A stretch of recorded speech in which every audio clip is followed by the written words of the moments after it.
had one employee that said, you guys don't have enough leaders of a certain gender and a certain race. And I said, do you have 20 minutes? And I pulled up the dashboard and I was able to show that employee the stats, right? Because we have them. They come from our HRIS system. And I could sit down and the person said, I had no idea. And I said, well, thank goodness you asked, because now you can go and tell that to someone else. From healthcare IT leaders, you're listening to Leader with Ben Hilmes. Our guest today is Arianne Dowdell, Chief Diversity, Equity, and Inclusion Officer at Houston Methodist. In her time building up DEI programs at Houston Methodist, Arianne has demonstrated the transformational impact a healthcare organization built on diversity, equity, and inclusion can have both on its workforce and its patients. Arianne, Ben Hilmes, great to see you, and welcome to Leader. Excited about this topic. It's a big topic. DEI is, probably a lot of misconceptions around it. And so hopefully today, through our dialogue around your role as Vice President of DEI at Houston Methodist, and then understanding a little bit more about your career journey, our listeners will walk away with a unique perspective and some learnings that they can take with them. So back to kind of the original point there are a lot of misconceptions around DEI. Each of those words, diversity, equity, inclusion, they're all big words in and of themselves. Right. We put them together and we create these roles. So I'd love to hear how you define it Sure. and how you describe it to others. Sure. So, I think, at its core, diversity, equity, and inclusion, those standard textbook definitions of what the words are, really is truly the same. So when we think about diversity, I always say to people, we're all diverse in some way. Sometimes people think of it just as race-based or just as your gender, but there's so much more to it, right? We think about socioeconomic status, we think about religion. There's a lot of different components to it. So that piece of diversity stays the same. From a healthcare perspective, when we talk about equity, we're thinking about our employees, right? So making sure that they have equitable opportunity in the workplace. So that's growth, right?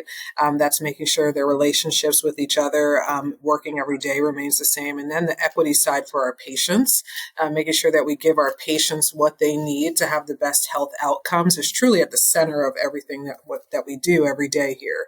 And then inclusion is just that inclusivity part, which manifests itself in so many different ways. So I think, the textbook definitions for DEI remain the same, but I do think a lot of the outside noise that we've had politically over the past year have kind of jumbled up what that means and who it's applicable to, but it really is still the same for everyone. So I would say the definition is the same, but the application maybe has changed over the course of the past year as it's evolved and manifested itself in organizations that have achieved, higher length of time of DEI programming in their hospitals and corporate America and nonprofit. You mentioned the word programming. When I was at Adventist Health on the West Coast, we talked about leading with love, and you guys have a program at Houston Methodist. It's called iCare. And so when I was reading about that and kind of learning, there were a lot of similarities. So I'd love for you to share about your program, because I do think these things have to be programmatic and systemic. Just having an office of DEI isn't going to get there. So I'd love for you to talk about that program and, how do you measure it? What do you think about when you think about success of the program?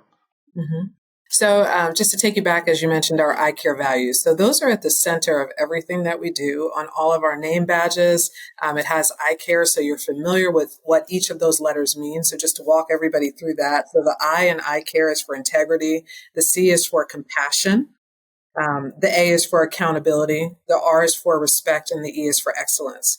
And so when I was brought into this role in 2020, there was really a nice foundation of expectations, I would say, right, of how we operate as an organization. So as we built the DEI program, which I did from the ground up and was fortunate that I have a fantastic team of probably some of the most passionate folks about the work that they do, we knew that the center of our work was going to be framed around our iCare values, which a lot of institutions may have in theory, but not execution. But I remember my first day at Methodist, people talked about I care values. And so 5 years later, that's what they still talk about. But when we think about what the programming is, we have a lot of different things we do. So if you hear about DEI programming in different institutions, you really need to be embedded into the departments throughout your organization to be successful. So I always say, we don't have to say DEI every day to know the programming and the work we're doing behind the scenes is working. So we have a couple of things that we really focus on strongly. I can talk about a couple of them. One of which is one of the things we focused on going into this year is making sure that we're hiring individuals that have both intellectual and developmental disabilities and working with organizations outside in our community, because we talk about equity, but that means hiring different people of all skill sets and all levels. And so we wanted to make sure that that was something we focus on in all of our hospitals. So we've launched that programming with Best Buddies of America. We also partner with our spiritual care department. So we have a large spiritual diversity series, which is quite popular here, where we learn about different religions. We learn about religion as it relates to diversity and inclusion for our patients and our employees. We also do things like we're part of our new leader orientation. So we spend a third day of our new leader orientation showing how DEI works within our I care values and those expectations of our employees, how that manifests itself as a leader. That's really important to know. We also have an employee resource group, so I'm sure you probably heard quite a bit about those in the past. We have more than 2,500 employees that have joined in the past 2.5 years, our ERGs. So we've surpassed what the normal rate of participation is for Fortune 500 companies. And so Wow. we have 10 ERGs. And our ERGs do a lot of great work, not only with like mentoring and professional development, but now they're doing a lot with our community benefits office and working out in the community and doing work. So that's part of, again, when we think about our expectations for our employees and giving back, that's all part of it. Let's see, what else do we do? We also have educational programming. So we used to call it training. And I quickly learned that, when you say train, then it just, people feel like they might be doing something wrong sometimes, whereas I want people to become educated and to learn and want to be self-learners on how we can all improve ourselves every day. So now we don't say training. We have a fantastic team of 3 trainers that teach educational learning. I love it. Components. Yeah, so those are just some of the things that we do. We stay very busy. We have a team of 10 and continue to grow. And so, part of what I'll probably talk about at some point also are our health equity efforts as well. So we are diversity, equity, and inclusion. And so that equity piece is also one of the major things that we're focused on as well as in our department. Well, I'm going to steal that shamelessly. Go from training to educational programming. It makes a world of difference. It does make words matter, right? So I think that's really, really, really important. And then the unique challenges you have in Houston is one of the most diverse communities in our country. Right. The challenges you have are I think on a scale that maybe others don't have. So big job. One of the things you're not immune to is workforce challenges, shortages, skills, et cetera. I believe, and I would love to hear your thoughts on it, that a strong DEI programming and kind of immersion in your org helps create a competitive advantage for you in the marketplace. Talk to me about how you leverage your work and working with your leadership to really differentiate you, to be more attractive, and how do you better retain associates? Yeah, so when I started out in 2020, I was a team of 1 before I hired the first set of employees that joined the team about February of 2021. So it was just myself. But one of the first things I actually asked was that we have a presence on our Houston Methodist website. And I didn't know whether or not that would be received well, but thankfully it was. And I was allowed to make sure that we had a page where people could look to see what our commitment was to DEI. And we've actually built that up. I will say people notice that, younger generations pay attention to whether or not organizations have DEI programming. And that manifests itself in different ways for different people. But we found right away we were getting feedback that people noticed that simple landing page when they scroll down to the bottom of our Houston Methodist website. We've actually extended that. And so we work closely with our talent acquisition team, and they have a page that shows our commitment to DEI, that talks about those employee resource groups, that talks about our mentoring programs, that talks about all these different things we do. Not everything has to say DEI, but we work again in partnership with a lot of these departments. And we get feedback from employees that seeing that and knowing that commitment is very important to them as they've joined the organization. And so, it's great that we had it early on before it was necessary, but it is what people say they look for. People look for, can I go to a company where I can grow? And how does that manifest itself? Do you have leaders that are engaged in mentoring? So we have something called Mentor Match that we utilize here, where leaders get partnered. It's almost like a dating site in a way, right? Where you put what you're looking for from a mentor, and then they match you up with a leader to see who is that best partner that you can have. And so having leaders that can speak to potential candidates about there's opportunities to get that, that one-on-one relationship with the leader, that's what folks look for. And so there's a lot that we've done to make sure our presence is known. We also have specialized series that we've done with talent acquisition. So we did one for veterans. We did one for persons with disabilities, and other programming where we put it out on LinkedIn and we advertise for potential candidates to come and be able to speak to not only myself and other leaders in those areas, but employees that maybe fall into those protected groups. And that's actually been a hit as well. We've hired many employees as a result of those. So that's DEI in action. When people ask, what does it look like? For me, that's what I would say. That's where we see our wins, when we have those targeted, focused events, conversations, outreach, and presence that lead to a culture, the eye care culture that we talk about, that people want to stay here for years and years. So it works. Wow.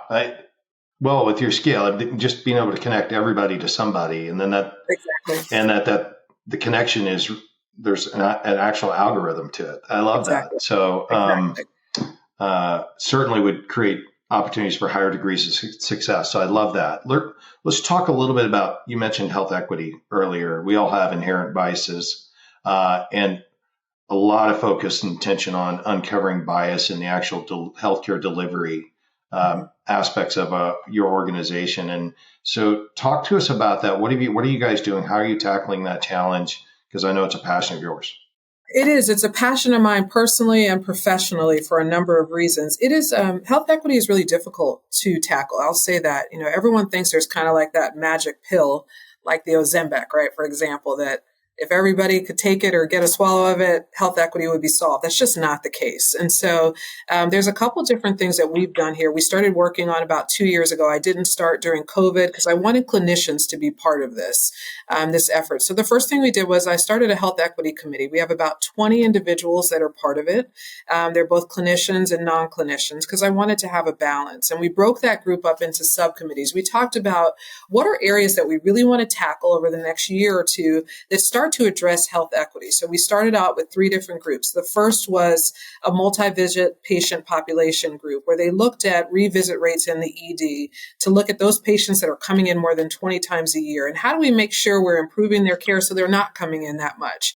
And Houston Methodist, if people are familiar with it, there's many hospitals around here. So that's a partnership that's done with some other hospitals because someone could be here one day and go to another hospital the next. So it doesn't change. We want their outcomes to still be improved. The other thing that we look at are also, some people call it social determinants of health. We don't. We say social drivers of health.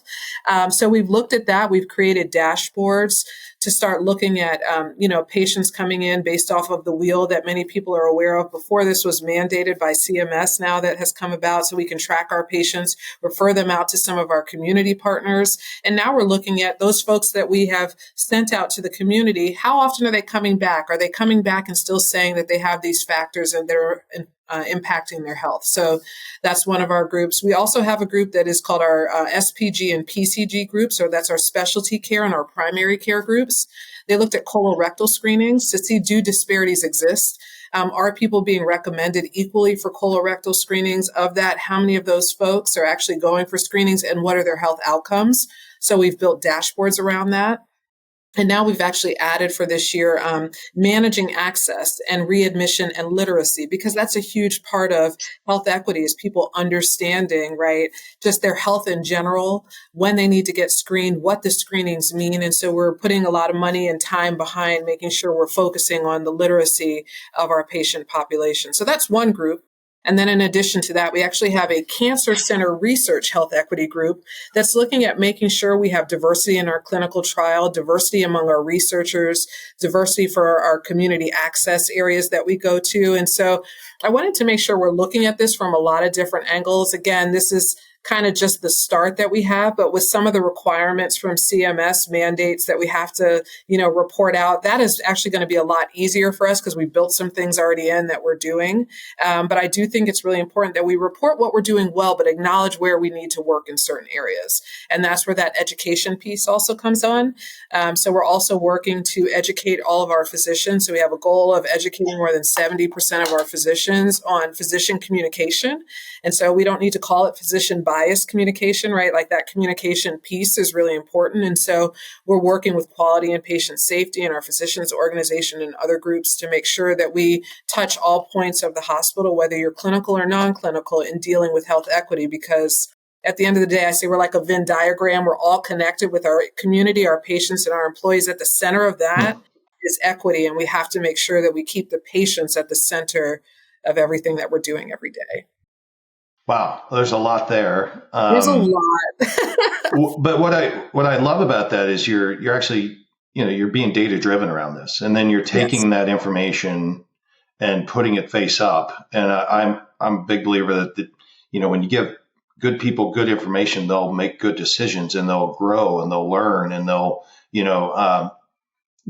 we don't know what we don't know sometimes. So exactly. I love that you're using data and information and sharing that openly to help bring people along. So that's really walking away with a really good nugget there. I'm sure you've had some resistance. What you're doing is really hard, right? It's not a cakewalk. You have a really hard job, a big job. And so how do you deal with, the challenges you're faced with every day from people who may resist, some of the things you're trying to get done? How do you work through that? I will say, at Houston Methodist, I haven't had that resistance from leadership, which has been fantastic. I think there's more of a curiosity. I think having conversations like this is so important for people to understand what we're doing. One of the first things that I tell people is we never have, even before I started, done anything that's been based on quotas. And I know that for some companies that has worked. So I would never dismiss anyone that's done it. I'm a former lawyer. I guess I'm just mindful about that stuff. Got worried that it could come back to bite us if we ever took that track. So I'm happy that we didn't. But I always encourage the conversation and I show people data, as you said. So we've built dashboards where I can talk about, the work that we've done, and I can talk about our succession plans, and I can show terminations of employees and where people are thriving. So for me, being able to show that data is very important to people that kind of question the work that we do, because then it's not about Arianne Dowdell, right? It becomes about the institution and what the institution is doing right and what the institution can do better. So I actually welcome the conversations. I've had one employee that said, you guys don't have enough leaders of a certain gender and a certain race. And I said, do you have 20 minutes?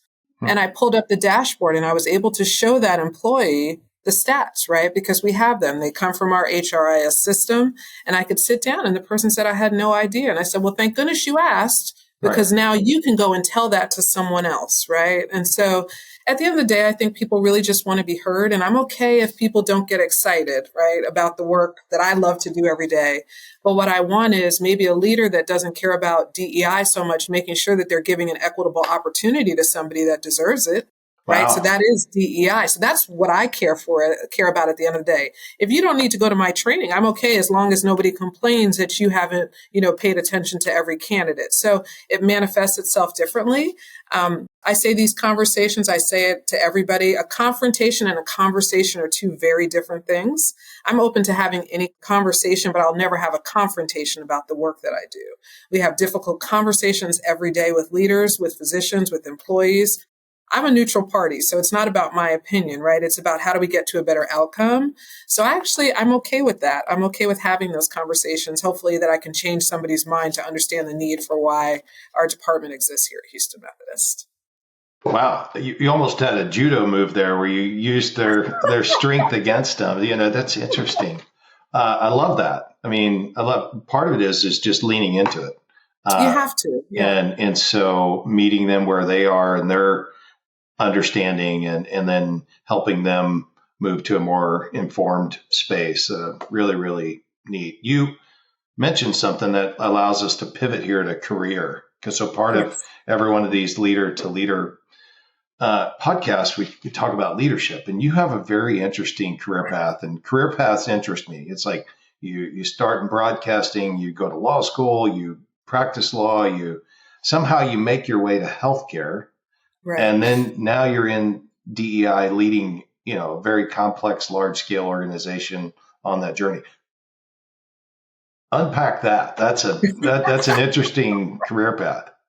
It's not normal. When people ask me, I'm like, ooh, do you want to know? But I actually planned to be a sportscaster. I sportscasted through college. It was truly my passion. I'm from New York originally and had an opportunity to work in TV. So I worked at Court TV actually shortly after the O.J. Simpson trial. Had an opportunity to work directly with Johnny Cochran, who became wow. biggest mentors in life. And so he was the reason I went to law school. I can say I never thought I wanted to be a lawyer, but he told me that I was going to grow older one day and no one will want me to be on air. So you need to have a backup. And so I decided to go to law school, actually planning to own a WNBA team. I never wanted to practice.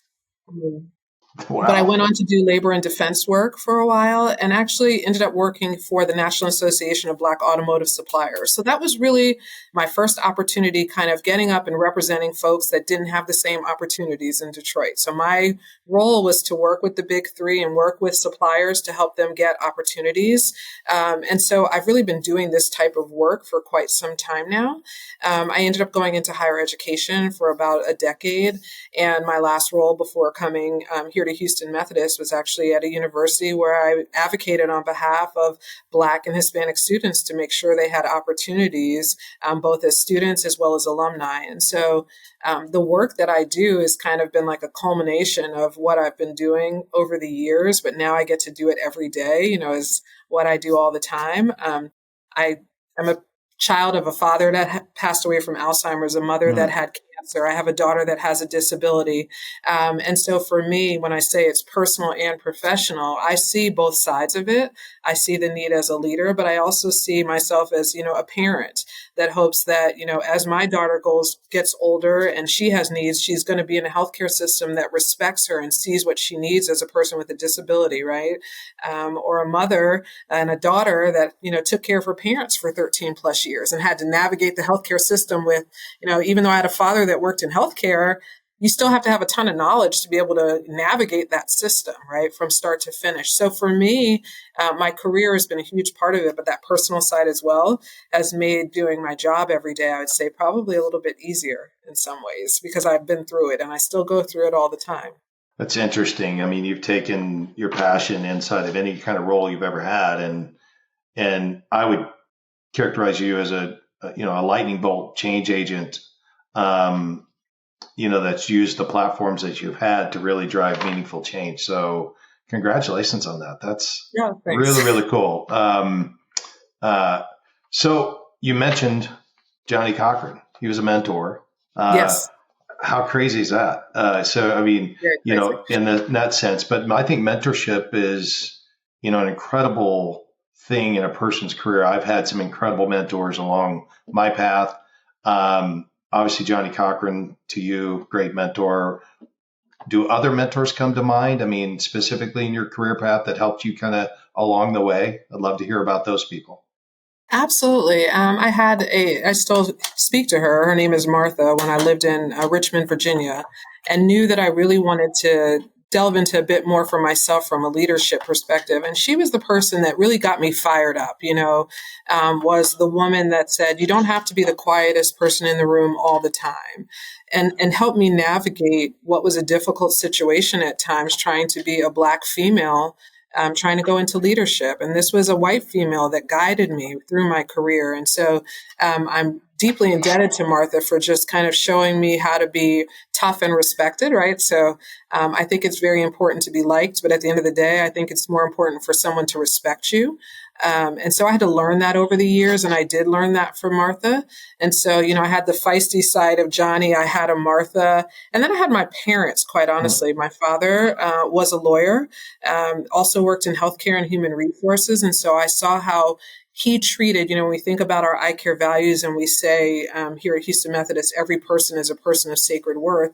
I would watch my father walk through the hospitals at Sloan Kettering in New York, and I would see my father speak to everyone as an executive. There was not one person that he didn't speak to, and that always resonated with me, as I came up through leadership. It was making sure that I recognized everyone and the importance everyone plays. And my mother was the same way. She was an educator, and so she always taught us to be very curious.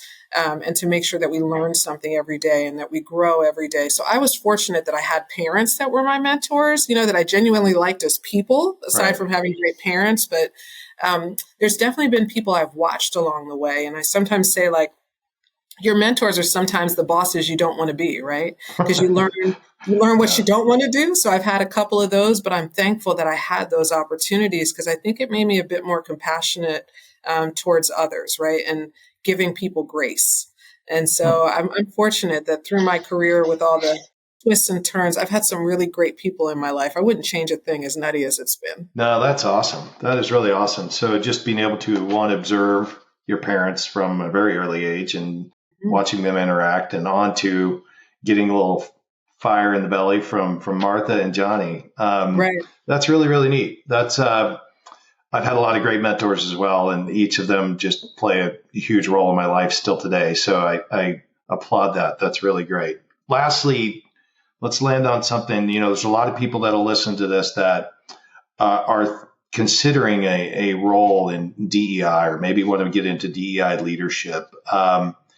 What would you tell them? And where do they start? What skills? Not everybody's going to go from broadcasting to law to events, to your path. But if you could tell somebody what some advice on what they need to be thinking around that career path, what would it be? I think you have to understand the landscape of doing this type of work. So most DEI officers don't stay in their role for more than 18 months. I think that was the last thing I read, because it is truly exhausting work. So I've definitely surpassed that, right, going into year 4 in my role. So I think you have to understand what comes with this. You have to have a passion for it. You have to have a passion to drive change, but understand that it doesn't happen overnight. And so I think you have to be realistic about goal setting.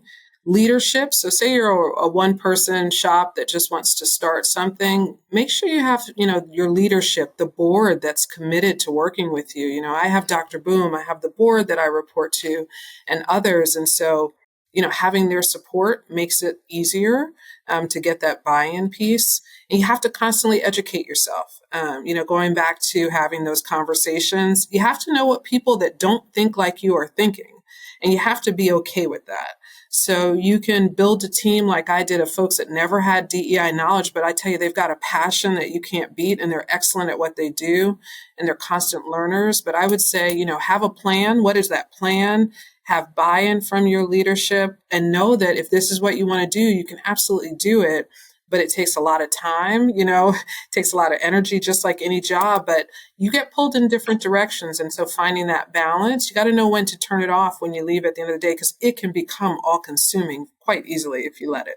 Oh, I'm sure. Yeah. I mean, it's just this chronic thing with you all the time. And I to be able to compartmentalize that, that'll be our next podcast. We'll talk about how do you do that, because I think that's a really hard thing to do, especially executives and leaders who are really passionate about what they do, and how do you turn that off and create balance in your life. Well, hey, thank you so much. This has been wonderful. Really, it's awesome getting to spend a few minutes with you. You have an incredible challenge. You face it every day with incredible energy and dignity, and I love that. So Houston Methodist is lucky to have you, and thank you so much for spending time with us today. Thanks so much for having me. That was a powerful discussion with Arianne. She is inspiring, and her DEI program at Houston Methodist can be a model for others. Here are my top takeaways from our conversation. 1, a strong DEI program can help address workforce shortages. Young people, in particular, seek out employers committed to diversity, equity, and inclusion. 2, mentoring is a great way to involve hospital leaders in DEI efforts. Arianne has had some pretty impressive mentors in her own life, including her parents and the attorney Johnny Cochran. 3, I love what she said about having conversations, not confrontations. Her willingness to meet critics head on and listen to them is a key to her success. 4, DEI leadership can be stressful and all-consuming. It's important for those involved in DEI work to build support systems and find balance. So, what did you think? What were your big takeaways from the episode? I'd love to hear from you on our social media channels or drop me an email from our website at healthcareitleaders.com. Until next time, I'm Ben Hilmes. Thanks for joining us for Leader to Leader. To learn more about how to fuel your own personal leadership journey through the healthcare industry, visit healthcareitleaders.com. Don't forget to subscribe so you don't miss any insights, and we'll see you on the next episode.